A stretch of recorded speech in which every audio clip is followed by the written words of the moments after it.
Syracuse, year one in the ACC, concluded with a win over Boston College in thrilling fashion, plus a bowl victory over Minnesota. Year two in the ACC, a much improved ACC, if you include Louisville in that Syracuse division. We bring in John Cassillo of Noon's Magician on the SB Nation platform. Hey, John, how are you? I'm doing well, Mark. How about you? I'm doing just fine. And interesting that the Syracuse football team, obviously a stalwart of the Big East, and now moving to the ACC, a difficult football conference, and getting more difficult by the year with the addition of Louisville in the Syracuse division. It was tough enough with Clemson and Florida State, but coming through, getting to a bowl win, pulling off a minor upset against Minnesota. So you got to feel good about the Syracuse team and the way it finished last year. Do you feel like there's any carryover coming into 2014? I think there's a bunch, and I think with the fan base, it's almost a case of trying to temper expectations. I mean, I'm sure we're going to go through positions, obviously, but I think for the most part, it's kind of, as a fan base, us telling ourselves we have had some losses, but at the same time, we largely return a ton of last year's team, nearly every offensive playmaker, 4 out of 5 in the offensive line, large majority of the defense. There was a lot of youth on last year's team, because last year's team was, replacing a ton of starters, and now with all those kids kind of with a year under their belts, I think we should see a lot of carryover from last year, as these guys, know how to win, understand, how to not just win, but come back and win impressively against some legitimate teams toward the end of last year. Yeah, at the end of the bowl game, big pass play to get you close, and then score the game-winning touchdown and get things done against the Gophers. Let's start at quarterback. Terrell Hunt, on the surface, if you just look at the stat sheet, not necessarily that impressive at 61%, 10 touchdowns, 8 picks. Look a little bit closer. The Boston College game was a strong one for him. In the bowl game against Minnesota, 19 for 29, very efficient, didn't turn over the football, threw for almost 200 yards in that game. So he also brings the dimension of running the football. So your thoughts about Hunt's improvement, him being entrenched as the starter, and possibly who wins the backup job? Well, I think Hunt's an interesting case. Last year we started off with Oklahoma transfer Drew Allen for the first 2 games. He also started the third one against Wagner.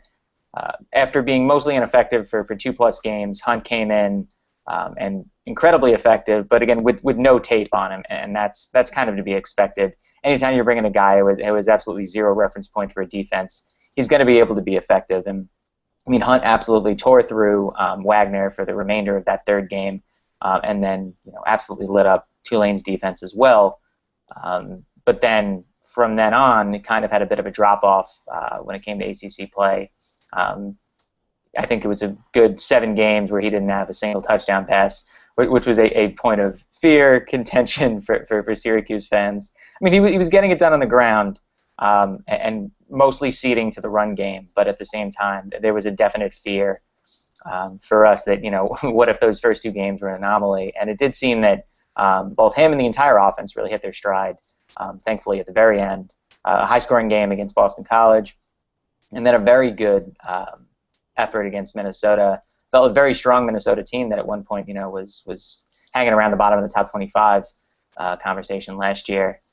Was favored in that bowl game, but not by a ton. And it was good for us, to pick up our 3rd straight bowl win and our 3rd straight bowl win over a major conference opponent too. Yeah, let's look at the running back position, because you got Tyson Gulley coming back. You lose Jerome Smith. Your thoughts about the running game and replacing Jerome Smith in particular? Sure. I mean, it's tough to replace a guy like Rome, and I think the way the running game was structured last year is that it forgot kind of his strengths, and that became very apparent over time. He's not just a guy who just runs it up the gut for a couple yards. He's a big bruising back, but at the same time, he was able to help spread the field. He was able to really make an impact and use his speed between the tackles. So his departure is going to hurt, but I think the guys that we have to take his place, Prince Tyson Gulley has been a staple of this offense for a few years now, and he'll probably take the majority of the carries, at least considering what coaches have said in the summer practice sessions. And then George Morris and Devontae McFarlane, both of them, if they're used properly, I think McFarlane can really run between the tackles. I think Morris can really help spread the field on the outside. If both of them are used to their potential, I think we really have three guys who can make for a very effective running attack. Plus Adonis Amin Moore, who some observers might remember from 2012's tank package that we installed closer to the goal line. He'll be back in at running back after switching to fullback last year. So I think what we should have, despite the fact that we're losing Smith, I think we'll have a very effective run game once again. Okay, John, let's check out the wide receivers. Unlike some of the spots at running back, you bring back most of the production here. The thing that jumps out to me, checking out the stats sheet, and again, I will admit, Syracuse, I watched the bowl game. Trying to think if I watched Syracuse play another football game last year, so I'm relying a lot on the bowl game. Ashton Broyld, a junior, coming back with 52 receptions. Very impressive. Just about 9 yards per catch. No touchdown, so not a lot of big plays out of him. Jarrod West, about 15 yards per catch on 26 receptions. Christopher Clark, 36 for about 10 yards per catch. So you've got a lot of productivity coming back at wide receiver. I think for us last year, and like I mentioned earlier, this is kind of a case of last year's team was very young. West kind of served as our third wide receiver behind, Alec Lemon and Marcus Sales, who were two of the better wide receivers SU's seen in the past decade plus. And for him, you know what, he just wasn't. He had some health issues, and he just wasn't ready to be a #1 receiver. Luckily, I think Broyld really got to break out and become that top playmaking option.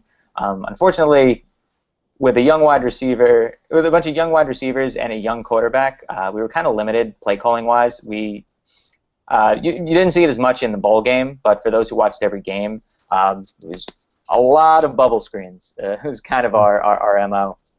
So that kind of at least helps to explain Broyld's decent reception numbers, but very low yards per catch. Him and Brisley Esteem, toward the end of the year, were pretty much just thrown to, interchangeably, and with very few options outside of that. I think we have the talent coming back. I think if West can get himself out deep, he's going to be our option.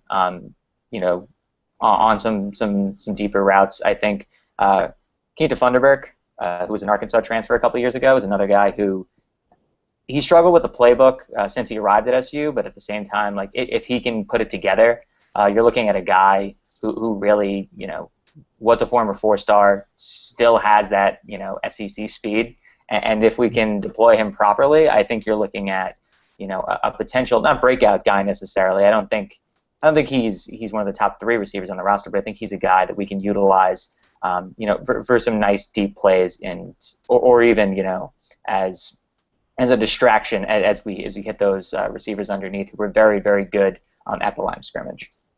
I have heard that there is speed in that conference. Before we move on to the defense, John, we can't forget the offensive line because we can talk about statistics, and that's where it comes from, is everybody gets excited about who's coming back at running back and wide receiver. The offensive line makes it all happen, keeps those guys in space and able to make plays. So your thoughts about the offensive line, what's coming back there?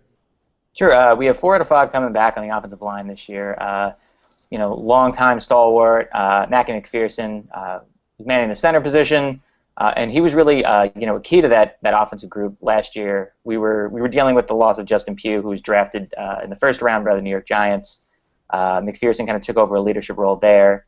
Now with him gone, that leadership role likely goes to Sean Hickey at the left tackle position.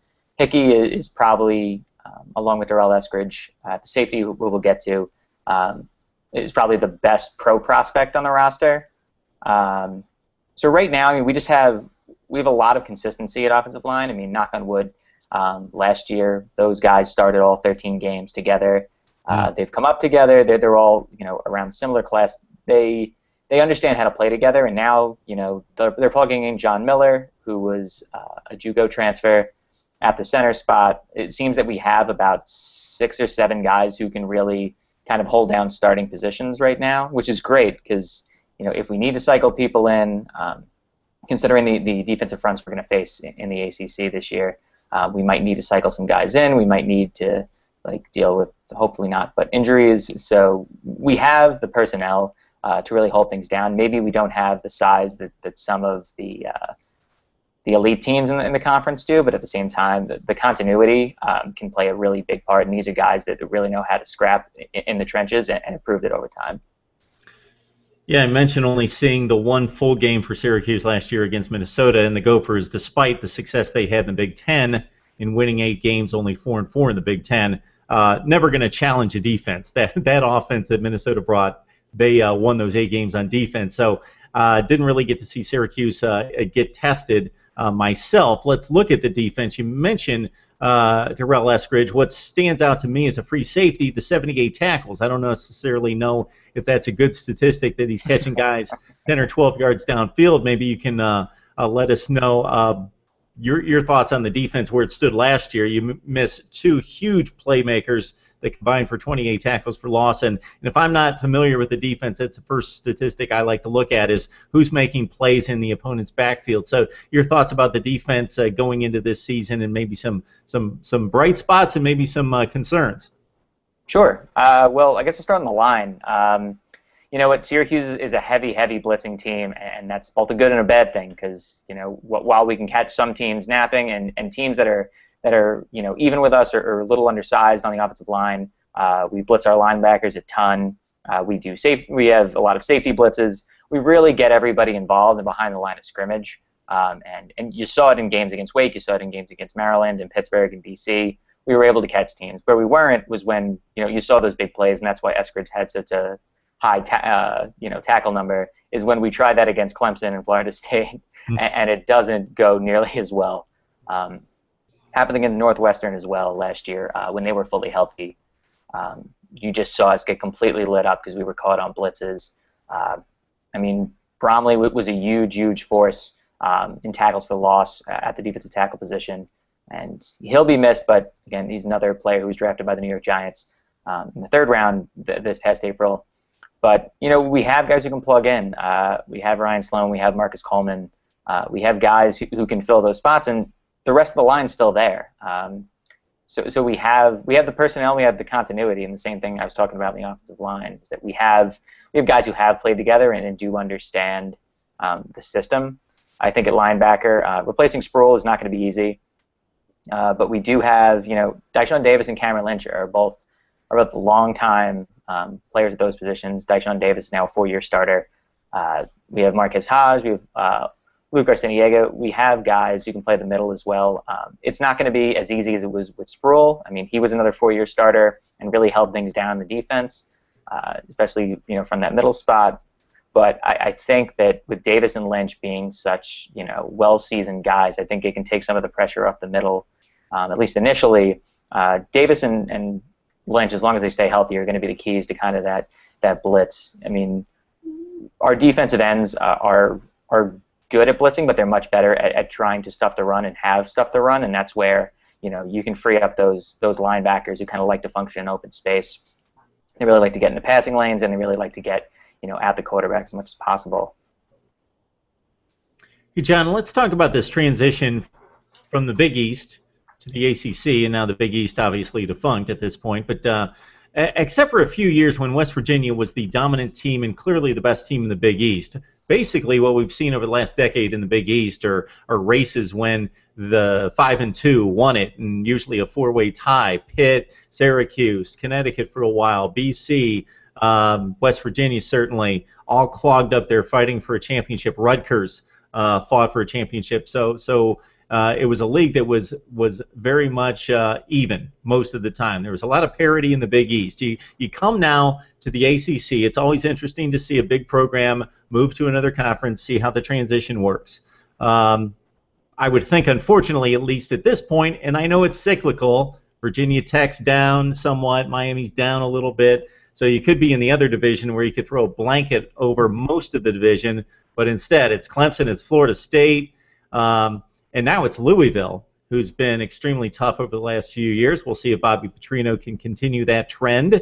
I don't know what the deal was struck between Pitt getting to the other division and Syracuse in with Clemson, Florida State, and Louisville. But your thoughts about this program fitting in the ACC and now having to recruit against the likes of those kind of programs?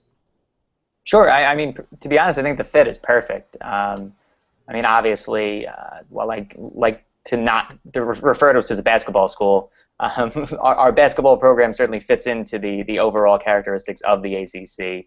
I think that overall, you know what, like the program fit, people before we join the ACC talk maybe Syracuse ends up in the Big Ten, and if you look at the profile of the programs there, a lot of land-grant universities, large state schools. That's not Syracuse. Syracuse is a Northeast private school. They play basketball. It's cold.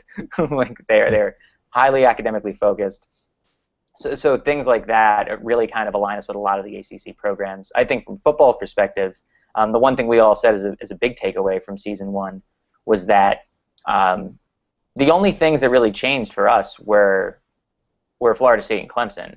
We said that most of the other programs we faced would have been around where we were in the Big East. The big difference was just the top of the ACC was just so much further up from where the top of the Big East was. And I think that's going to take an adjustment. I mean, Coach Schaefer's pointed that out numerous times, that we have a lot of work ahead of us. And not just because of the division we're in, I think in general, a lot of work ahead of us in terms of keeping up with the speed and the talent. And even the size that you're going to see on both sides of the line for the Clemsons and Florida States of the world. It might sound like hubris. I know we're actually not as concerned about Louisville. It's nothing against the program. It's just more because we actually matched up with them pretty well when we were there. Last time we faced them, they came to the Dome ranked number 9, and we blew them out by 23. So as much as we respect what Louisville's done, and I think that they have been one of the better programs in the country, I think we can contend with them. I don't think they're on the same level as the Florida States and Clemsons of the world. They'll get there. I think that where they're located and the momentum of the athletic department, they're going to get there now that they have the resources behind them. But I think right now, I think we can match up with most of the conference outside of Florida State and Clemson. I mean, that's not saying a lot about the ACC, unfortunately. There's probably outside of Wake and Virginia, who are going to be dead last this year. You could pretty much lump every other program in a win 7 or 8 games, I guess, shrug battle. Yeah, definitely. I think in the other division, there's no question about that. You look at the entire division outside, again, Virginia, and just Duke winning the division, and no discredit to them. I think they showed in the ACC championship game that, again, the disparities there about as large as we thought it was. With Florida State, drop, Clemson, drop, and then a lot of other teams there. Is there concern about recruiting? Because I think for the first time in major college football, we have expansion to the extent where they cross regional lines, where we always had the Big Ten, we had the ACC, where they belonged along the Atlantic coast, and the Big East up in the Northeast, and so forth and so on. Now they've spread so far. You go from Boston College and Syracuse all the way to South Beach with Miami, and we know with the population shift and where the athletes generally are, not that New Jersey and New York don't produce exceptional football players, that it's going to be difficult to maintain close proximity with Clemson and Florida State because of the recruiting situation. You know what? I actually think the one thing the ACC move has been able to let us do is really get outside of that Northeast area. In the past, we've really relied on, New York, New Jersey for a long time until Rutgers, I guess you can't really call it a resurgence if they were never surged to begin with, but yeah, when Rutgers kind of took over recruiting in that area, they kind of cut us off from a main talent pipeline, and then a lot of the other guys we were grabbing were JUCO kids from California, surprisingly. Now what we're seeing in the last couple of years, if you look at the glut of talent that we have from Florida, nearly every kid in our secondary is from the Miami area. We have a ton of kids. Most of our playmakers on offense are from Georgia now. I mean, we've been able to make very quick inroads, and a lot of that is a credit to the staff that was put together. George McDonald, who's our offensive coordinator, really like a recruiting, like aficionado. The guy just knows how to do it. He has connections to the Miami programs, connections to Arkansas. He has connections all around the country, and especially in the Miami area. And that's how we've been able to land, some 3 and really like low 4-star guys that maybe in the past might have eluded us. And you're seeing, like, you can see the numbers increase. I mean, last year we finished 50th overall by most measures, which for us, considering how bad things were, the middle part of last decade, we were hanging around like the 90 to 100 range, which is just miserable. So for us, I think this is a big uptick, and it's something right now. I mean, we're hanging around the 30s for next year's class, but obviously a long, long way to go. I know the basketball history, but for a guy like me that loves college football history, in some strange way, I still think of Syracuse as a football program going back to Jim Brown and even before that. The winning doesn't even compare the basketball consistency versus what you talked about 5 to 10 years ago. Syracuse was really rock bottom at that point. But thinking back to Donovan McNabb, even as recent as that, the turn of the century, going to the Orange Bowl, and so forth and so on. So the typical Syracuse fan, do they just wait for basketball season and hope, let's eke out 6 or 7 wins, get to a bowl game, and we'll make it to basketball? Or is there expectation that they can compete in the ACC? I think, it's tough to say because there are, several different segments of the Syracuse fan community. There's obviously the current students, there's the community members, and then there's the alums like myself who are nowhere near campus. Like, I'm in Los Angeles, 3,000 miles away. So I think all of us kind of have very differing opinions. I was there during the Greg Robinson years. It was brutal. I'm a huge college football fan, and for me, having to sit through so few wins in my time there was incredibly depressing. But I